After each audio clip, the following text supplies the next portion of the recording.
IAS படித்த அதிகாரிகளை நம்பி நான் பொதுவாழ்வுக்கு வரவில்லை. ஆடு மாடுகள் மேய்க்கிற அன்பு தம்பிகளை நம்பித்தான் நான் இந்த களத்திலே நிற்கிறேன். அவர்கள்தான் என்னோடு களத்தில் நிற்கிறார்கள், கல்லடிப்படுகிறார்கள், வழக்குகளை சந்திக்கிறார்கள், சிறைக்கு செல்லுகிறார்கள்.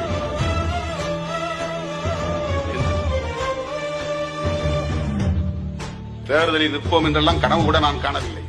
தேர்தல் பாதையே தேவையில்லை என்று வெளிப்படையாக பிரகடனம் செய்துவிட்டுத்தான் நான் பொது வாழ்வில் இறங்கினேன்.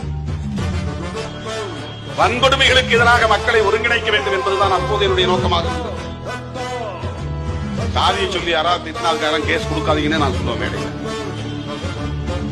சாதியை சொல்லி திட்டினா அவன் சாதியை சொல்லி நீ திட்டிட்டு போ, கேஸ் கொடுக்காத. போடா பரப்ப இல்லைன்னா நீ அவன் என்ன சாதியில் பார்த்து அதே பேரை சொல்லி போடா இந்த பெயரை சொல்லிட்டு போ, கேஸ் கொடுக்காத. அது பிரச்சனை அல்ல. ஆனால் உன் தெருவுக்குள்ளே நுழைந்து குடிசையை கொளுத்து விட்டு போகிறவனை சும்மா விடாதே. ரிட்டாலியேஷன்.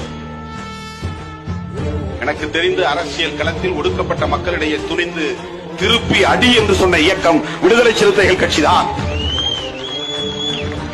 அதை ஒரு கான்செப்டாக கையில் எடுத்து அதையே மிகப்பெரிய பரப்புரையாக வெகு மக்களிடத்திலே கொண்டு போய் சேர்த்தோம். ஏனென்றால் காலம் காலமாக ஒடுக்கப்பட்டவர் தன் கண் முன்னால் குடிசை எறிவதையும் பார்த்து கை